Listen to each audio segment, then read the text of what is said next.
Okay, leaders, so when you come into building B, this is what it's gonna look like.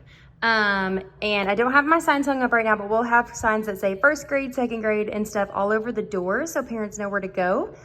And I just wanna give y'all a sneak peek of what y'all are walking into. If you're teaching first grade, this is kind of how the desks are set up. Second grade, that's how the desks are looking. Down here on the left side is gonna be our third grade group. This is how the desks are looking. And then fourth grade, this is what you can expect. Now, fourth grade, you don't have a whole lot of chairs in here, but we've got some extra ones out here in the hallway.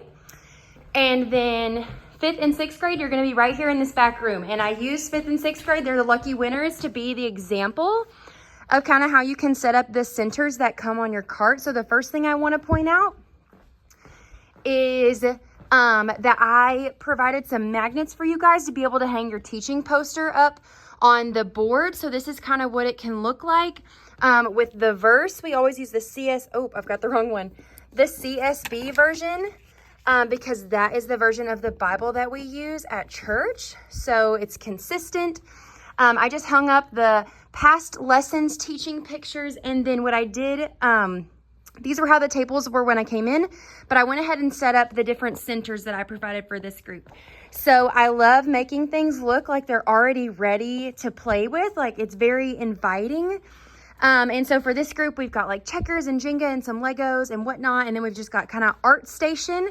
So if you have items like this on your cart, this is an example of how you can set it up. And I might have just left you like paper and coloring sheets. Just pull some of those marker boxes from your cart and set up an art station, and kids love to do that. And then a couple of you guys have some rock painting.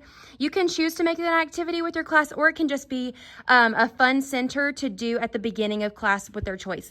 And then I also, they have a cool little corner in this room, so I have magnetiles in case anybody wants to get on the floor and kind of play there. So those are all ways that you can set up your room. And if you notice on the cart, I still have some supplies left.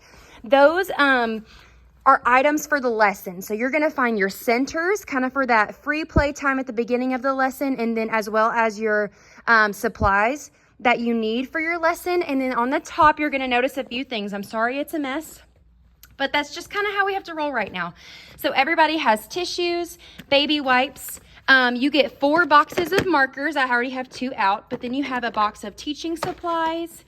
You've got a box of glue, a box of scissors, as well as a box of pencils, but I have theirs sitting on the table for now. You have a printout of your lesson with the key parts highlighted. So if I've highlighted something, I should have provided the resources for that. You will also have your rosters so that you can highlight who is here and who is not. And then this bad boy, I want to point out, is your folder where you can find what is listed in the lesson as pack items. So in this folder, I'm kind of opening it a little bit wonky, but I've got your pack items. So I've got a glance at the whole unit. And then the different lessons, and we're on the 3rd lesson in the unit because it's the 3rd Sunday of the month. And on this side, you'll notice what the lesson refers to this week. So right now it's just the teaching picture, which if you haven't seen, has the lesson and some review questions on the back. So that's a great resource to pull up when you're teaching.